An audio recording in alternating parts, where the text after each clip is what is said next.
Welcome to the Sheds podcast. My name is Nyaniswe Jegu. I'm with Kosana Lukocholo. We're shedding light on all issues affecting citizens.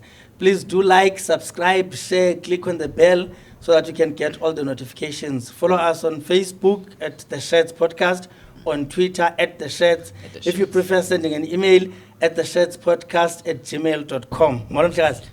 But we don't have facts. Yeah. We don't use facts. Oh, you want to include the facts in case somebody wants to send the facts. Yes. Might as well include a post box. A post box. Yeah, so if you want to write to us, Yeah. send a letter and say, Yes. Dear Nkosana and Nyaniswe.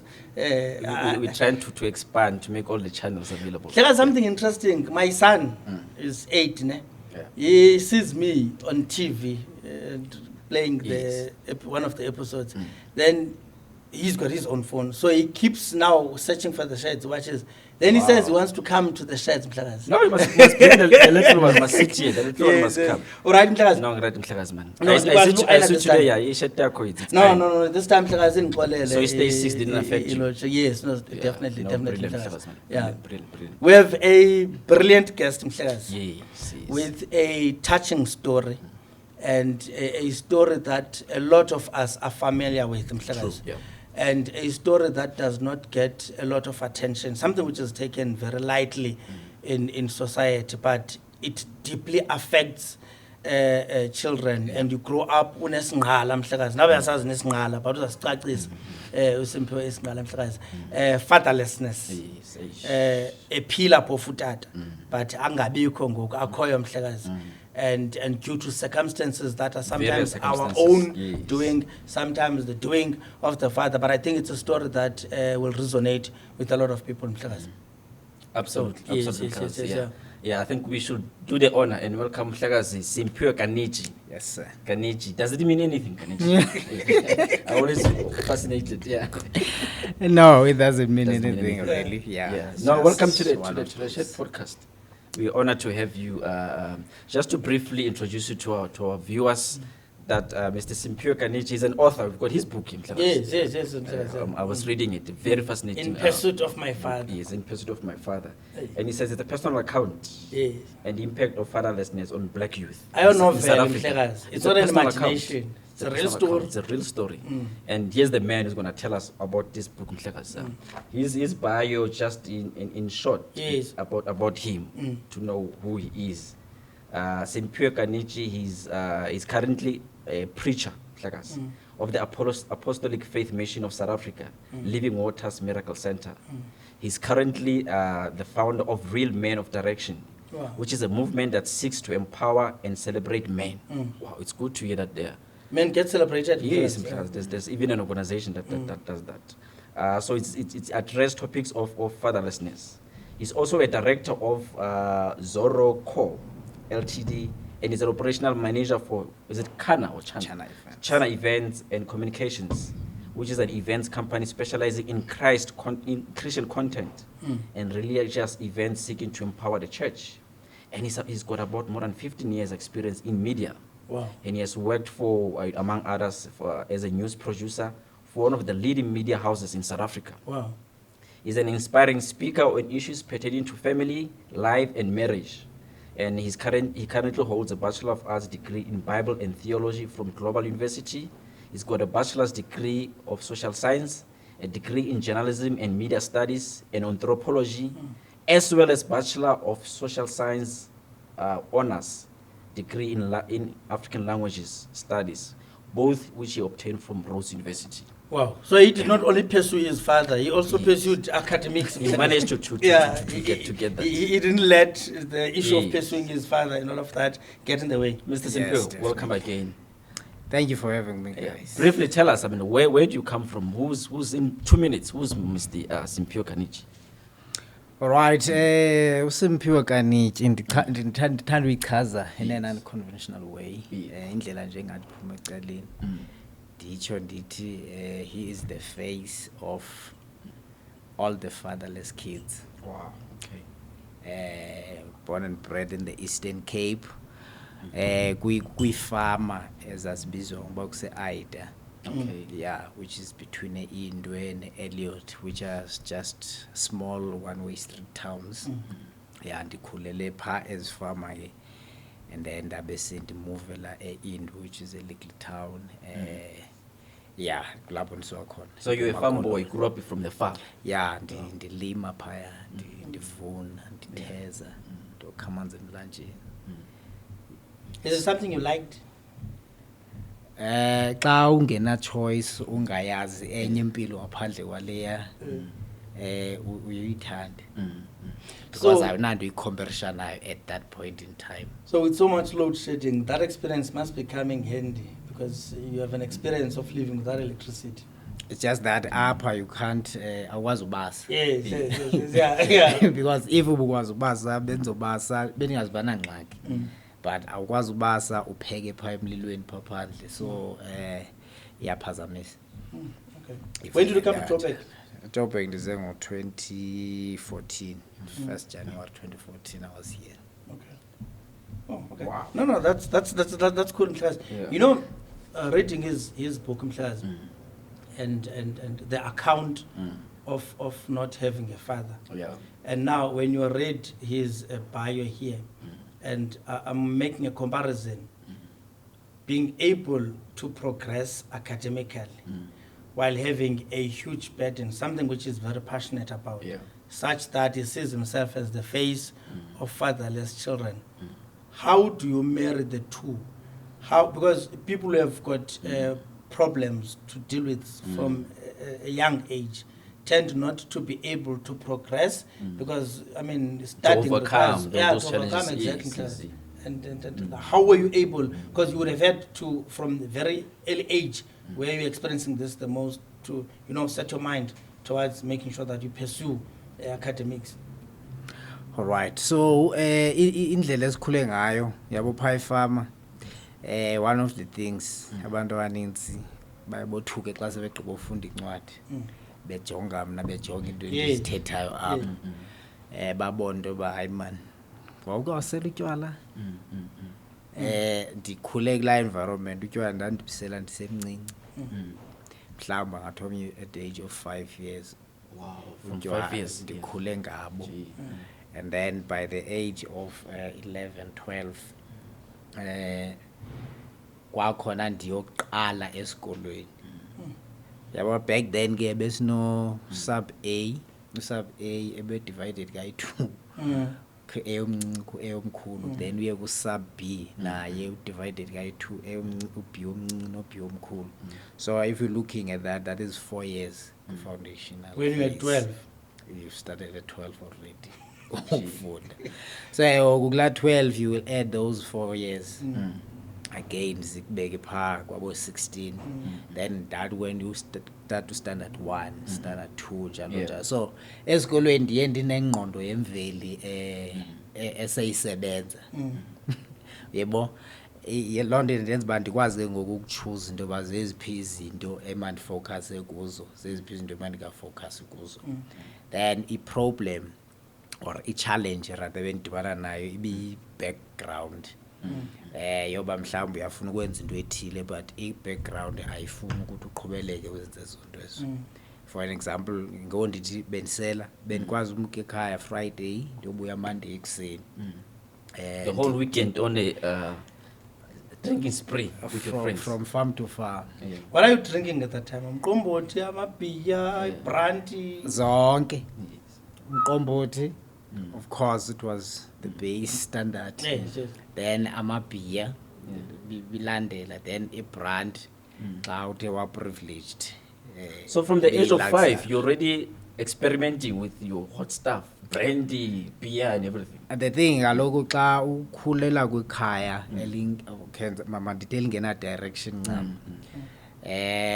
Zonke like ukwavula zibhuqe in a way, like everything goes. Because uyakwazi ubizwa kuthiwa hey inakwedini fincelela apha. Finish off. Yeah, they are giving you the last. Yeah. You know, Fin. and then that time you grow up in a society whereby you can't say no to an older person. That's the first. Then secondly, everyone does this, so a co-problem. So you're about to grow up in that environment wenze lento yenziwayo. Because our basis into yoba uzawungayifuni ngoba ithini, because into eqhelekileyo into yenziwayo. the recklessness, Mhlekazi, Yeah. the recklessness of elderly people. And I want to ask you, what in your view, obviously in hindsight now, causes this? Why? And we'll go to issues of familial relations and things like that. But what do you think causes an elderly person to say to a 5-year-old, 6, 7, 8, 9, 10-year-old, "Khabulapha, drink Have a here, sip, yeah. have a sip"? Where does that come from? Is it because also umuntu omdala is expected to possess a degree of the maturity and understanding of harm that could be caused by such things? But at that point, is this done by abantu abaselayo bona kuqala, or what in your view do you think caused that? All right, so okay, it touches something that maybe we'll touch later when we're looking at the nation now being fatherless. Is that most of the times you always do what you grew up doing. Yes. So if that thing was done to you while you were growing up, you don't find it odd to make someone else to practice, or someone else's child to practice that, because now when someone said the same thing to you. Now it becomes sort of a culture yendawo. Xa ubona inkwenkwe zawukhula nje ingaseliswa ingafundiswa ukusela, then ayonkwenkwe, it's like now they question Your manhood is questioned, yeah. Yes, because amakhwenkwe kufuneka akhule esenza kanje so that izoba into acceptable apha ekuhlaleni. Yeah. So iqala apho ke. Of course ke nawe ke as you khula, you practice that to others that are younger than when. So it's a chain that keeps on, going around.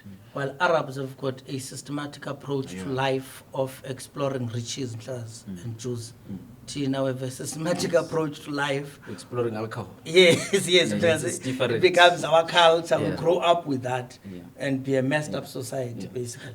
In your book, you speak about, I think at the age of 5 already, growing up in a farm during those times, and you used to run into trouble with police. You used to get a beating, and they'll put you in a van. Would you say that it's part of what contribute to that is because you didn't grow up having a father, so you're out of control and you're trying to find alcohol to somehow to replace the father?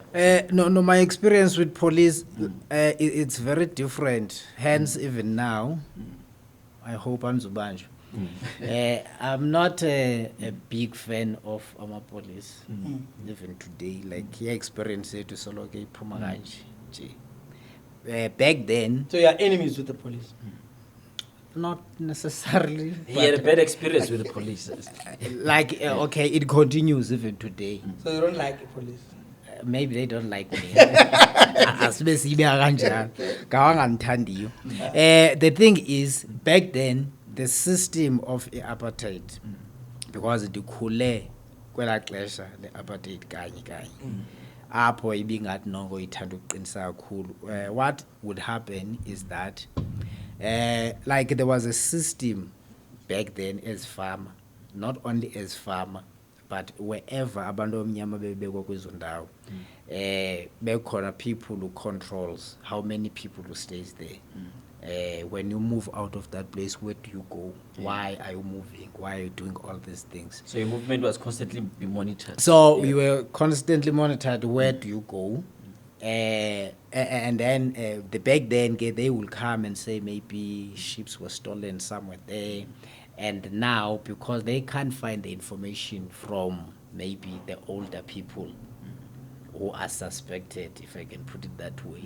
So now they will take me, to go and interrogate me with the hope that maybe I've seen something. Then when they do all these things to me there, then I'll be able to tell on those people who did that. What was the link? So I didn't do anything, but I was always taken. Yeah.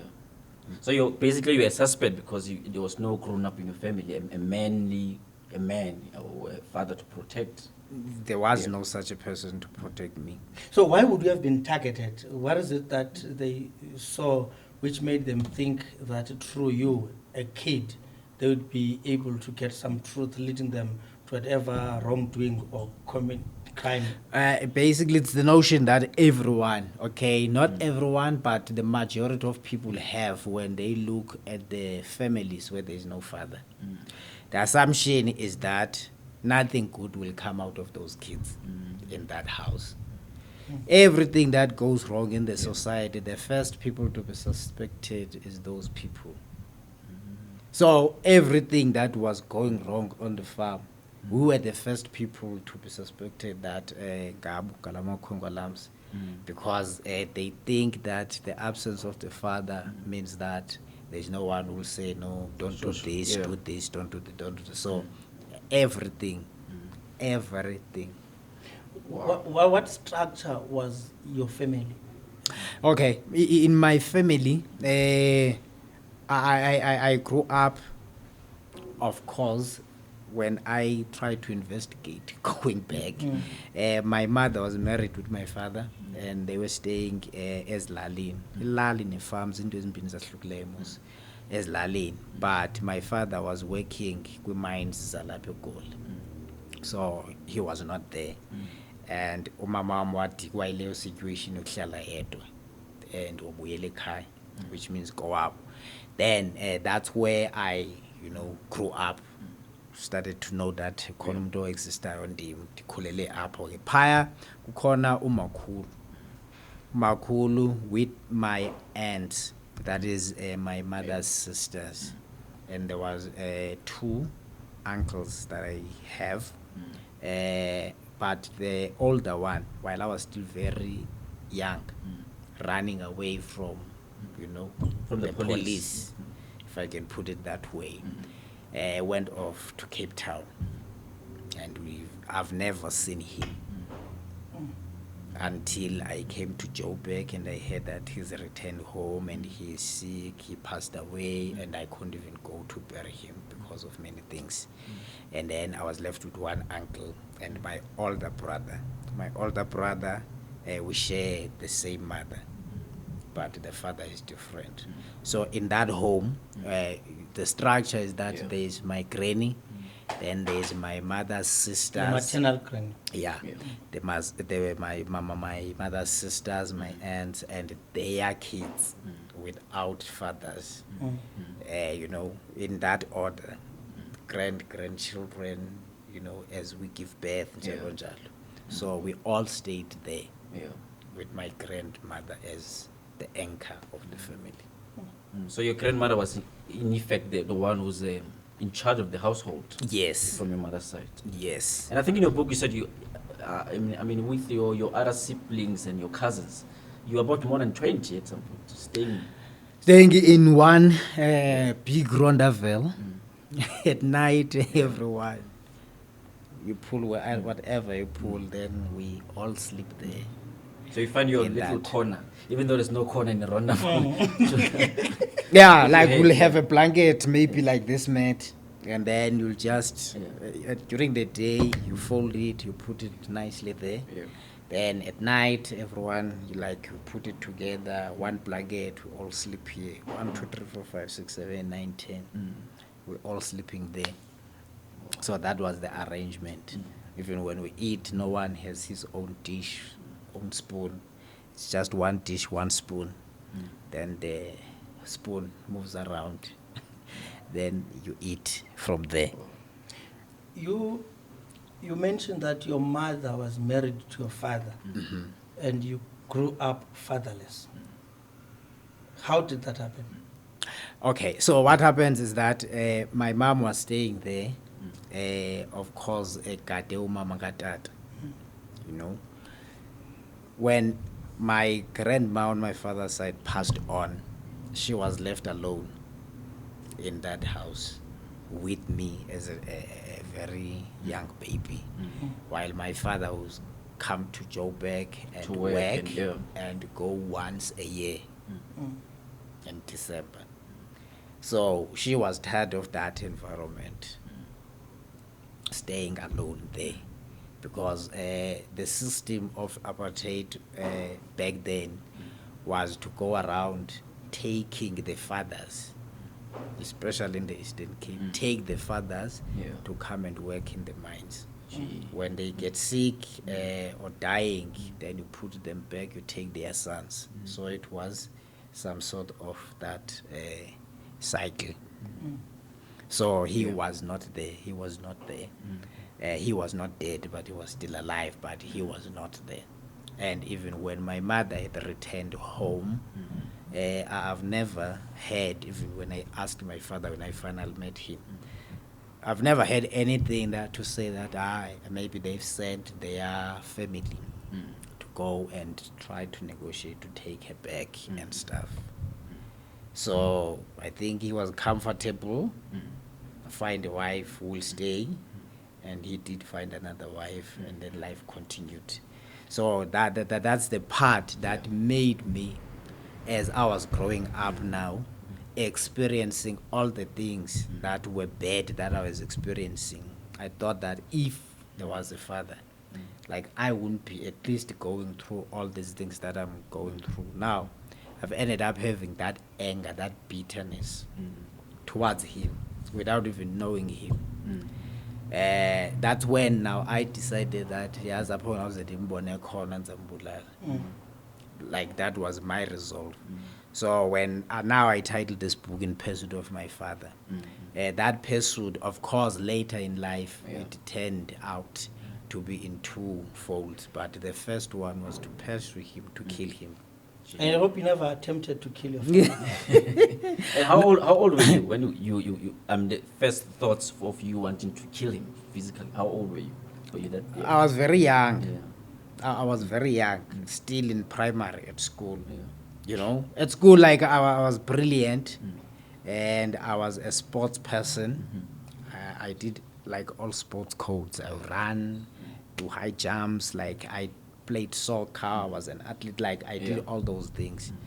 You know, in the farms, like you have to wake up at 3 a.m. By 4 a.m. you have to be at school because the transport is leaving. You're going to Alwal North, for an example, for sports. Then you come back at night around 11. There's no one. There's no father figure is there to accompany you, to go and meet you when you come back. Like all those things, they will play in your mind, you know. Of course, in the, you know, on the farm, when you grow up, others will have their fathers present. You know, they have their fathers teaching them how to drive a tractor. You know, of course, the more things you know, the better opportunities you have. And there we were, like no one is teaching us anything. Like you have to find your own way. To hustle, You see, so everything, you just get it difficult. When there were big rains and the rivers were overflowing, you will find fathers having their children on their shoulders, taking them to school. But you have to find your way, either to cross the river that is full like that, or to take the longer road. You could drown find, to leave. or to find a tar road to go what to did you school. miss mostly about your father? I'm looking back in you know. Okay, looking back there, you know, this thing, Yobudoda, if I can put it like that, it was a big thing back then. You know, your identity. Yeah. Because as people would go to the mountain for initiation and stuff, like you would find that, you know, there's that pride that they have, that this is this thing that gives them their identity. And yet there I didn't know what my clan name was. I couldn't talk to anyone about it because at home when you speak about your father, you get some hiding. What do you know about your father? Then aren't we doing enough here for you? Don't you eat and stuff? Then you find that it's those legally yet so big things that you miss. Like you don't have an identity. You don't have someone who is gonna set up for life.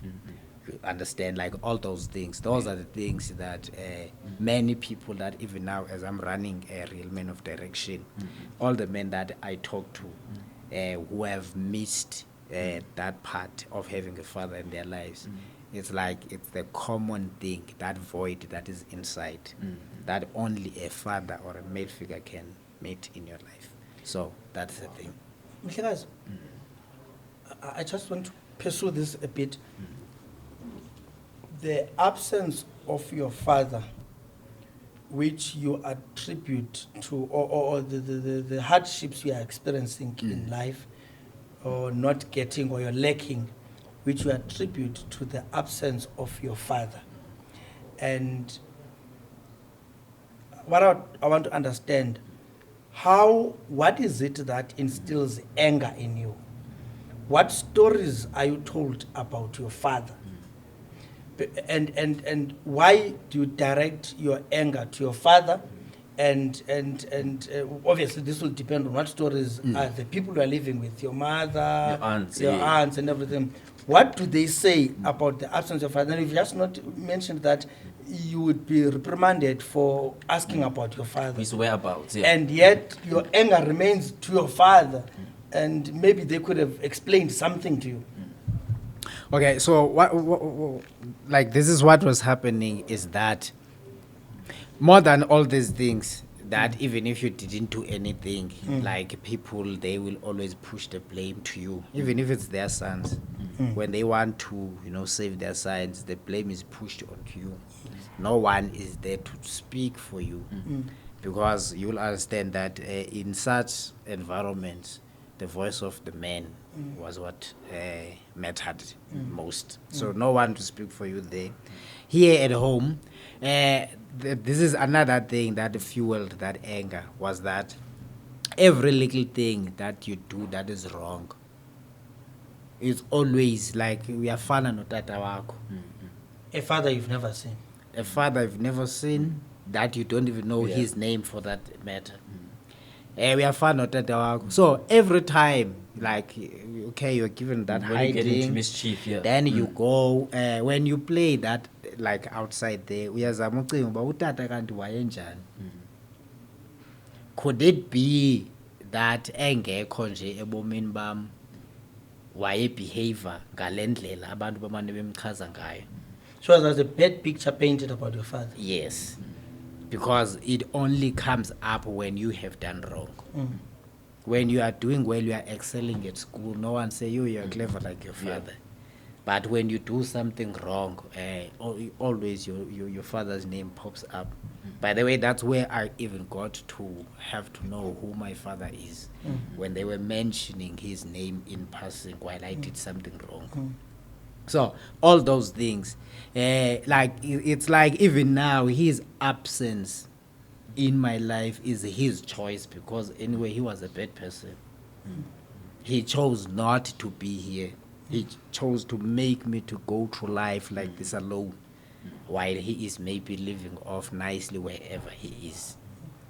So all those things that will play in your mind when you are there. All those things when you try maybe at school to do a family tree. Your family tree is one-sided, like you don't know the other side. Yes. So all those things, these are the things that fuel this thing inside of you. And Why are you not angry at the mothers? Because the people who brought you up, for not explaining maybe about the whereabouts, for not saying mtanam utata wako apakhoyo mxolele, or he did this and that. I just don't understand, because, and this points to the seriousness of the absence of the father, the anger that it creates. I'm just interested in understanding, why is your anger directed at him? it's only now, when I was writing this book, in the last chapters, where I say that the absence of the father does not automatically mean the presence of the mother. Because that's what I've grown up to know. That though my father was not there, it's not like my mother was there. Because my mother, what she did, she left me with a granny and off to Joburg. Got married, had other kids, and lived a good life. So ungakwata akuthi ukuthi yena wayengcono. But in our homes, the story that is painted is always favors the child of the house. My mother was at home, so of course no one would say anything bad about my mother. So it will be about the one who is not there. So if even today, today I did some researches before I wrote this book. Hence, like I said, fatherlessness on black youth in South Africa, not to just attribute without being backed by research. You find that even today, their fathers will want to be part of their kids' lives, but because of certain things that we associate with the presence of the father, which in this day it's material things, money, if he's not working, he's unable to pay lobola and stuff, then uyalelwa ukuthi abone umntwana wakhe, uyalelwa ukuthi abe yiphathi yomntwana wakhe. Then the things that will be said about him, and you can see it on social media about absent fathers. You know, I wanted to pursue that line also to say, I think as a society, what contribution have we made to the negative contribution, that resulted in a lot of kids growing up without fathers in codes. I mean, I think you speak about this as well, about your aunts having prevented your father seeing you. And I'm saying that across the black nation, what is it that makes that? Is it in not having better relationships as families, Number one, I attributed this to two things. Number one, the system of the apartheid was systematically made to disintegrate black families. Okay. That's my view. Someone might have a different one, but that's mine, backed up by the facts that I have. And now it made now to look like pursuing money, making money is more come having your own family. Going to mine gold. Go to come send to money home, Joburg yes. to work for the whole year, and then when kids are complaining about you not being there, what is it that you want? Don't I send you money? You see, like we've moved away from what is important in a family unit to what you can give to your kids. So now we like our kids, especially black people, we are not fully there. We would rather have technology nurturing our kids than us being there. We are comfortable with working and giving them money. Hence, even today, you will find single ladies, they want to have a child, but they don't want to have a proper family structure. Traditional family structure. Yes. Yeah. And then when you look at it, even if when they have those kids, they don't stay with those kids. They send them to stay with their grannies and send a lot of money to make sure that those kids, they go to school, they have everything that they need. So we have changed how things used to be, and of course replaced with material things, and thought that was the best thing that we do for our families. So that is the thing at the moment. For the benefit of our viewers, what is it that was done to prevent your father from accessing you? And was that the only thing which prevented him from having access to you, and consequentially you growing up fatherless? Okay, so as I was growing up, there was this day that we moved from a farm and we went to town, and I was sitting at the back of the buggy going with my aunt. So I was sitting there in town. Then she went away. She came back with this beautiful lady, and this lady gave me 5 rands. A lot of money. Simphiwe lo, I need 5 rands. And so in today's monetary value, how much would you say 5 rand is worth today? 500 rands. 500 or 1,000 rands. Yeah, that's a lot. Yeah, because I worked on a farm like for a month, then the salary was 2 rands. Gee. And it for was an entire month. for entire month, and it was big. It was still called the pound. It was from big. pound. So with 5 rands, I will go and buy my granny sugar and some other stuff. So it was big money. So she gave me that money, and I was not part of the conversation. But like I was amazed, like this person doesn't even know me, but then it was fine. Then later on in life, I saw these 2 ladies coming home. Every time when I want to be visitors, as kids, you have to go and play. goes without a say, otherwise you will uzobethwa. Mama ndaba zona badala. Eh, so I go out to play. These ladies, they come with the plastics full of clothes and stuff, and then after some time they go back with these clothes. You know, most like you've got that You hope accept that it, yeah. yes, something's gonna happen. You know, nice stuff. But when they go with that, no one said anything about it. Life continued until when I found my father myself and asked him all the questions that I had. Then he said, no, it's not like I didn't try to be part of your life. But when I even sent my sisters to bring you clothes, they were chased away with those clothes. Gee, yeah. You see? So now that is the new information that made me, you know, to start now thinking that indeed the absence of the father has not been the presence of the mother. Yeah. And it's not always bad things that your father did that made him, or his doing that Yeah. made him not to be part of your life.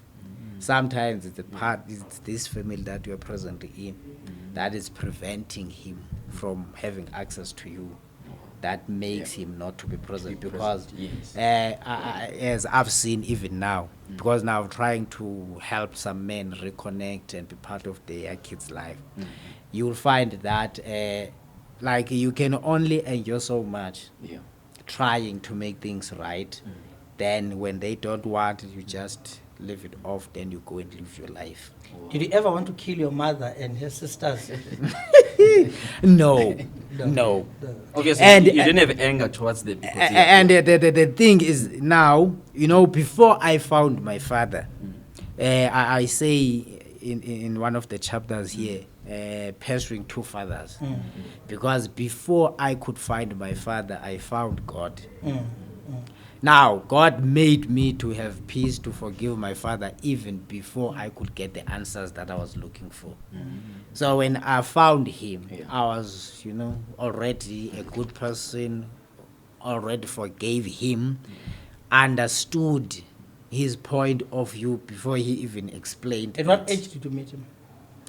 Oh, I was that was around 2003. I was around 20, like above 20. You're already a grown up. Give us Yeah. an account of the first day you met with your father, the man you've longed for.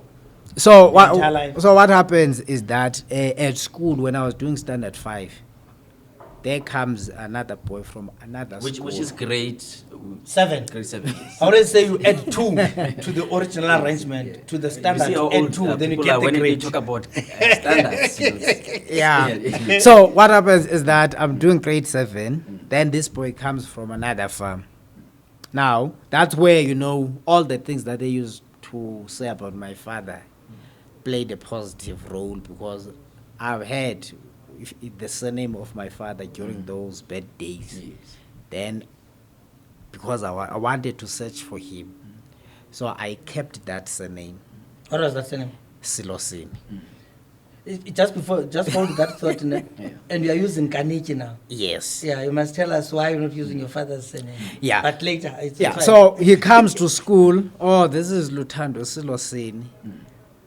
Definitely, I'm related to this person one way or another. Because Silosini means what kind of an animal? Because you Yes. like asking meanings. So this That's the one That's with a the surname. meaning. Yeah. That's the Maybe one that's with why the he's not meaning. using that surname. So then I told myself that I'll come close to this one as, you know, as much as I can, so that in my search for my father, I'll get something. I was friends with him. Other boys will do some stuff, then I will beat them. But he will do some stuff, then I will tolerate, because I don't want him to be that far. Then this day, when I was doing now standard 8, that is grade 10. Then Just add 2. yeah. He is going, like you could see that he's from Nogwe, right family, because he could go on holidays. And yet for us, like your whole life, you're on the farms, you can't go anywhere, you don't know anyone.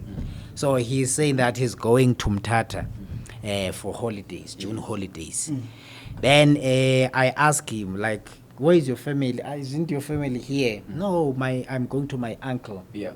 Who is your uncle? Jay, not in a way that he will see that this man is interrogating me. Investigating, yeah. Then ask my name, Ubuzile Silosini. Man, this is my father, and she looked at Tetwanga. Then in Uzile passing, is the one who has asked. Yeah. hey, then in passing, then I say, okay, no, greet your uncle and your aunt for me. And then he goes away to the holidays. 2 days, I think he arrived today. Tomorrow, I saw him coming, like he's returned back to Indwe. Hey man, I'm playing soccer ball there on the field. There, this man is coming. Like, why did you came so early, man? Like, he's like, why didn't you tell me? Tell you what? Hey man, my uncle, you're my uncle's child. Wow. How did you know? What do you know, my uncle, when I got there, like he was asking about school. When I told him that I'm schooling here, he recognized the school. Oh, yeah. Because it's the area where my mother grew up. So he asked if I know a child by like Simphiwe Kanityi. Then I said, no man, that's my best friend. Yeah. Then he says, that is my father. Like, that is my child. Yes. Then he says, no, I couldn't stay. I had to come So you back only to discovered take that you. you guys are related. Hey, But it to was your take friend all you. this time, yeah. Now I knew, Yes. but he didn't know. But I didn't know how to break the news. Because as a match, they were not always talking about these things. It wasn't as emotional as so like a match definitely clean. So he says like I've come to take you. Let's go. We're born. Yeah. So we prepared off, went to Mtata. That's where I met him. So it was awkward because the first time when I got there in the afternoon, he was at work, but there was a wife and now my half sisters and the legal half brother. So sitting there the entire afternoon, So no you're one is anxious saying to anything. see him coming back from Yes. work. Yeah. Because I can't relate with the mother who is presently here. Like we didn't talk, we didn't say anything to each other except when I was greeting and stuff. So to break the awkwardness, she put us in a back house there to wait for him. And then obviously he came back in the afternoon, the evening. Then we sat there and talked. That's why I could ask many questions and stuff. I think he asked the first question that you asked him, your father, first time you saw him. What did you say? What was the first question? If you could? Okay. I was excited, disappointed, because like it's my copy in every way. He looked exactly like me. Then the question, like the first question, like why did you leave me to grow up like this? Did you speak first or he spoke first? Did you say Dada? No. My father died in 2016, 15, with me still struggling to call him Dad. So even the first day you met him, you couldn't say Dada. No. So how do you address him? Like he's sitting there, like, okay, he comes in, he greets. What does he say? Molweni. They're saying Molonyana. Molweni. Molweni, like Utata, that I used that. It's a general term that we use to an elder. How old is he, your father, at the time when he met you? He's very old, like maybe maybe he was in the 50s, 55s and stuff. So I couldn't relate in that manner to call him Tata. Like, do you think his did his vibe tell you that he's seeing his son, or he just couldn't be bothered? What to make of Was him? there any connection? Yeah, yes. No, there was no connection. Hence, like, it was difficult to even, like, to be excited at that moment. Because that's what I've came to notice about him as now we were interacting. He's a very reserved person in nature. Like, he doesn't talk. We are nje. I had a lot of meeting at that time. So he says Molweni, and then what does he say? Molweni. Then siyabulisa ke. I wait at ninjani, siyaphila inkosi njalo wena njalo. and then oh nguwe lo Yeah. nguwe lo, like I'm quiet, I don't know about nguwe lo or Othini, yeah. yayibona laa nto leyo. Like, is this you? Yeah, say it. Yeah. So as I look at him ke uyabona uyazama ukuthetha hayi ndive ngoluthando into obufunda nawe ngaphaya. And your idea of killing him, is it still there? Do you feel like jumping and... No. Wait. At this time kaloku sendifumene uThixo. Oh, Sendirayithi. so you see. Anger is Oh, okay. Hayi ndirayithi ngoku. Umsindo wasuswa leli It's just tuba ndibe nale conversation naye avuba ndifa kanjani and naye ndivuva kanjani. So nguwe lo and we're not... Like ndihleli nje ke sendilungile ngonto umntana ecawe and stuff. Yeah. Yabona, then hayi uluthando ndive ngoluthando ba nifunda nonke ngaphaya. Then I question yamba ithi ke ngoku wena ubuphi. Like like ubuphi. Straight to the point. We ubucinga ubandiphi. And what did he say? Yeah. Like why didn't you, like why were you not there? Kutheni ubungekho And uthini? empilweni yami? So ndibuza zonke into ezi like uyambona uba uyesinga back esitulweni. Because like I don't know uba wayengazilindelanga uba ndizambuza ezi zinto ezi and stuff. Then ke ndabona uba uyeba agitated kancane banomsindo rhanyana. He has not answered yet. Akakaphenduli but uyambona nje. Ujongile, ujonge phansi. What's happening? Bale kujonga nje wajonga emnyango. Then xa ephendula akanijonganga ebusweni ujonge emnyango. Hayi kaloku bantu bakulo mamakho bandivalela into yobana ndingabe uphatha impilo yakho. See the ripple effect. You grow up angry at him. He is also angry at you, basically. Because He's of... angry at your mother. Yeah, he's angry at your mother as well, yes. And indlela aphendula ngayo it's like now nam responsible. Yes. Bantu bakulo mamakho bafuna uba ndibeyiphathe You impilo don't ask yakho. what they do. Yeah. Ndiyabuza lokhu like ndimamele ubaqhoba ndathumela neempahla phaa ndithumela onatsika udaba bakho iimpahla phaa bagxothwa nezo mpahla ndandizawuthini ke mna ke. So from sending clothes once, he then gave up on it. That was my second question. Into yoba no sento uba wathumela nje impahla nezi mpahla uzithumela ngoku seyingathi noko ndiyabona only those ekuthunyelwa kwezo mpahla. Then xa kubuywa nezo mpahla wabe sowunikezela. Awundani noba nditya ntoni, awundani noba ndihlala endaweni enjani. Wena uvele wamuva nje kumnandi uhlala apho nomnye unkosikazi nawo uvele emsebenzini nevuba lokudla kuzawudliwa apha kumnandi, and yet mna I've never had all these things and yet you were happy with just moving on with life like that. Sento ayikho into yenzile ngaphandle kothumela impahla. Aqala ngowathobisa inhloko abona ba ayikho into ayewayenzayo ngaphandle kwaleyo. As you're about to conclude here, I think, I think some of the questions that I wanted to ask, I think this conversation is broader, because we visited. But I wanted to find out, how do we, as a nation, I mean, do you think, the first question is that, do you think if you didn't grow without your father, you'd have turned the other way around? You know, looking back, do you think you'd have turned, you know, not this person that we see, you wouldn't have achieved what you've done? You know, how, do you ever imagine that if maybe I had my father, I would have turned differently? Do you think that, you know, what impact did it have in your life? Okay, so there are two ways that I look at that ngazo, because okokuqala, given the resources that my father had, already there could have been some acceleration on some of the things that I've missed out. For an example, ndiqale esikolweni already ndingapha ko 10 years old. If wayekhona ke ndaqala earlier. So you've missed years. So there are some years that were wasted. Yabo?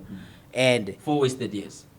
You see? Yes. Yeah, I see Wasted what years. it is. Yeah. Then ithi ke ngoku ke into I've missed up on lot of opportunities. Some of the things that endizifunde sendimdala ngendazifunda ndimncinci.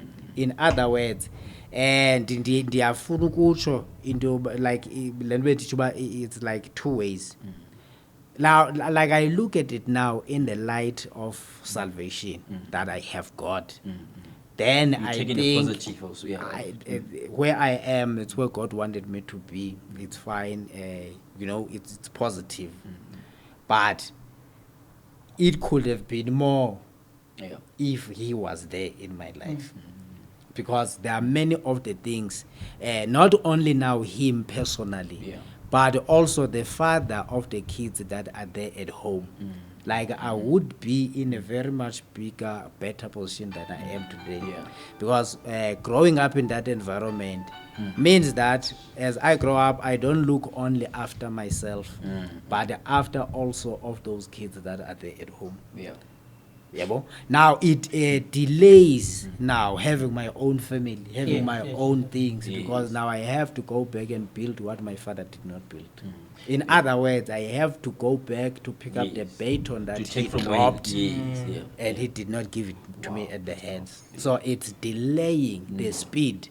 By the time I should be retiring, I'm still will be pursuing things, doing things for my kids that I failed to do because I had to look back and fix things that were not fixed there.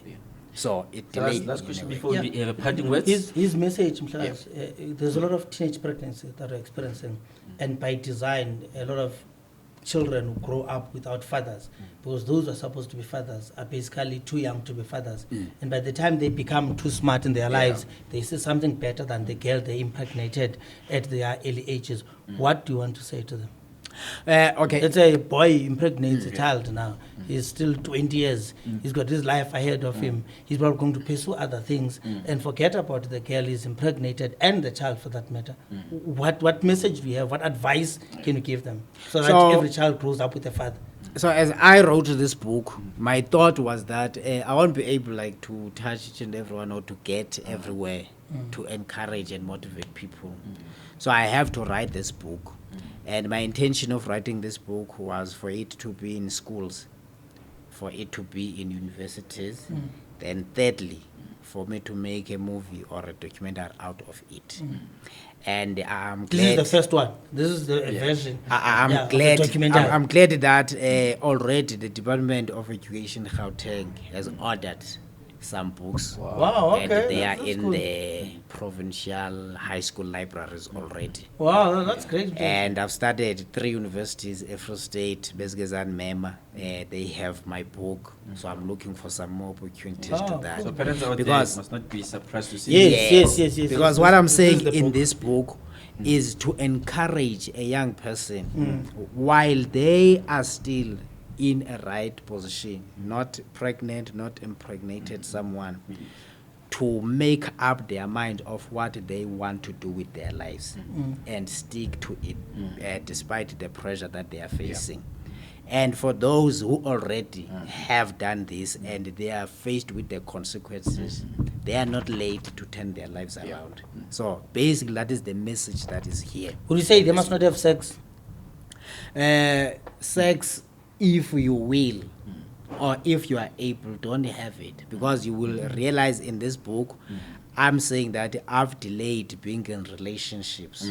I've delayed having sexual intercourse Don't have sex. because So that you don't have I child. was afraid of repeating my The same mistake. situation. Yes. Even when I got married, I stayed for about 3 years without having a child, because I wanted to make sure that by the time I have a child, I am ready to be fully present in the life of my children. Wow.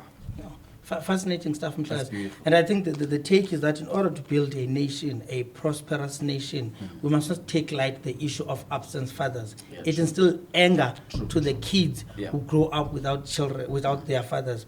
Kids who have no opportunity of asking the elders, where is my father?